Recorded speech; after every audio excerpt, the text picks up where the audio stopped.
शान्तकारं भुजगशयनं पद्मनाभं सुरेशं विश्वधारं गगनसादृशं मेघवर्णं शुभांगं। भारतीय कालगणना में वैशाख मास को मधुर्य मास कहा गया है। स्कंद पुराण के अनुसार जिस प्रकार वर्णों में ब्राह्मण, देवताओं में विष्णु और नदियों में गंगा श्रेष्ठ है, उसी प्रकार मासों में वैशाख मास सर्वश्रेष्ठ है। यह महीना केवल कैलेंडर की तिथि नहीं बल्कि आत्मा की शुद्धिकरण का एक उत्सव है। नारद जी ने ब्रह्मा से इस कथा का विस्तार पूछा है। जिज्ञासा का उदय हुआ तो आज हम नारद और ब्रह्म भगवान के संवाद को कथा स्वरूप में वैशाख मास के प्रथम अध्याय कथा के रूप में सुनेंगे। कथा का प्रारंभ देव ऋषि नारद और ब्रह्मा जी के संवाद से होता है। नारद जी पूछते हैं, हे सृष्टि रचयिता, वैशाख मास में ऐसा क्या विशेष है कि भगवान विष्णु इसे अपना प्रिय मास बताते हैं। कार्तिक और माघ भी उत्तम है, पर वैशाख की महिमा निराली क्यों है? यह प्रश्न देव ऋषि नारद ने कहा। ब्रह्मा जी का उत्तर, ब्रह्मा जी कहते हैं कि वैशाख मास धर्म, अर्थ, काम और मोक्ष इन चारों पुरुषार्थों को देने वाला है।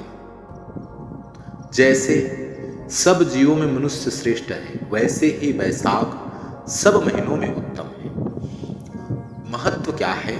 तो ब्रह्मा कहते हैं, समझाते हुए कि इस मास में जो पुण्य किया जाता है वह कभी नष्ट नहीं होता, अक्षय रहता है। इसलिए इसे अक्षय तृतीया वाला महीना भी कहा जाता है।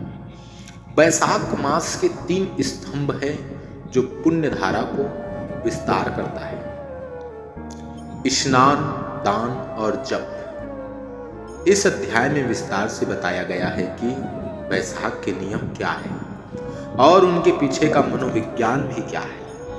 प्रातः स्नान, ब्रह्म मुहूर्त में स्नान वैशाख की गर्मी में सूर्योदय से पहले का जल शीतल और औषधीय गुणों से युक्त होता है।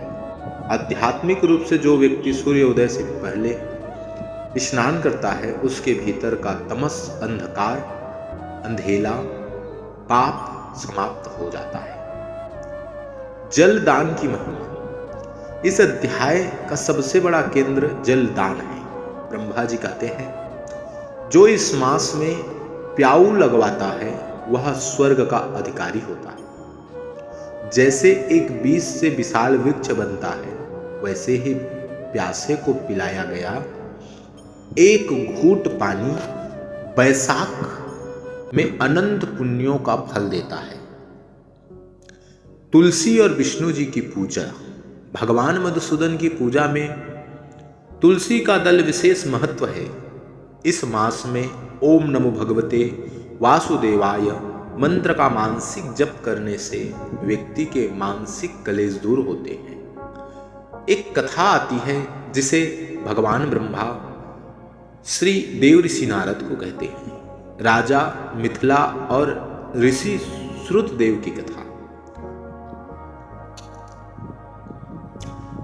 विस्तार देने के लिए इस कथा को गहराई से कहें। राजा मिथिला जनक वंश के अत्यंत धर्मात्मा थे। एक बार उन्होंने देखा कि लोग वैशाख के नियमों का पालन बड़ी श्रद्धा से कर रहे हैं।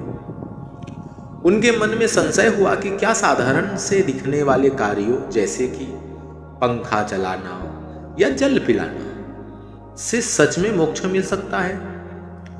तब ऋषि श्रुतदेव ने उन्हें समझाया, हे राजन, जैसे अग्नि की एक छोटी सी चिंगारी रुई के विशाल ढेर को भस्म कर देती है, वैसे ही वैशाख मास में किया गया भगवान का नाम स्मरण और लोक सेवा दान मनुष्य के कई जन्मों के पापों को जलाकर राख कर देती है।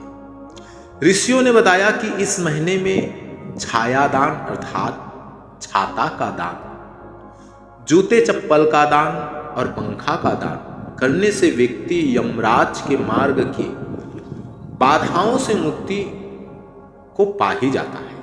यह प्रतीकात्मक है कि आप दूसरों के जीवन के तपन अर्थात कष्ट कम कर रहे हैं तो आपका भी महामंगल होना अनिवार्य है। वैशाख मास बैसाखी और गर्मी की शुरुआत का समय है। इस समय जल संरक्षण और दूसरों की सेवा की सबसे अधिक आवश्यकता होती है। हमारे ऋषियों ने धर्म को सेवा से जोड़ दिया ताकि प्रकृति और मनुष्य दोनों सुरक्षित हो। इस प्रकार से यह वैशाख मास की अद्भुत कथा रही। अब इनका फल उपसंहार सुनिए। कथा को सुनने से किस प्रकार की फल की प्राप्ति होती है, किस अध्याय की कथा को सुनने से कैसा फल मनुष्य को मिलता है, इसे आप फलश्रुति में सुनेंगे। प्रथम अध्याय के अंत में कहा गया है कि जो व्यक्ति इस कथा को पढ़ता या सुनता है उसे दरिद्रता से मुक्ति मिलती है, उसके घर लक्ष्मी का वास होता है, उनके संतान सतमार्ग को धारण करते हैं। इसीलिए जो माता पिता अपने संतान को सतमार्ग देना चाहते हैं उस माता पिता को इस कथा का रसपान अवश्य करना चाहिए। अगर वो माता पिता इस कथा का रसपान करती है तो उस माता पिता के संतान सतमार्ग को धारण करते हैं। इस कथा में वैशाख मास की पूरी महिमा, पूरा गुणगान कहा है। अंत में सुंदर वैशाख मास की ही फलश्रुति को आप सबने सुना है। अब हम प्रभु से सुंदर कामना करेंगे कि हे प्रभु, हम पर वैशाख मास की कृपा बनाए रखना। हम सभी के मन में सेवा का भाव जगाए रखना। कयनेन वाचा मनास्त्रिद्रेर्वा बुद्ध्यात्मना वा प्रकृतेः स्वाभवाता करोमि तद्यात् सकलं परस्मै नरनाययेति समर्पयामि। इसे बोलते समय बीच बीच में भगवान विष्णु का भजन की 2 पंक्तियां जरूर कहिएगा।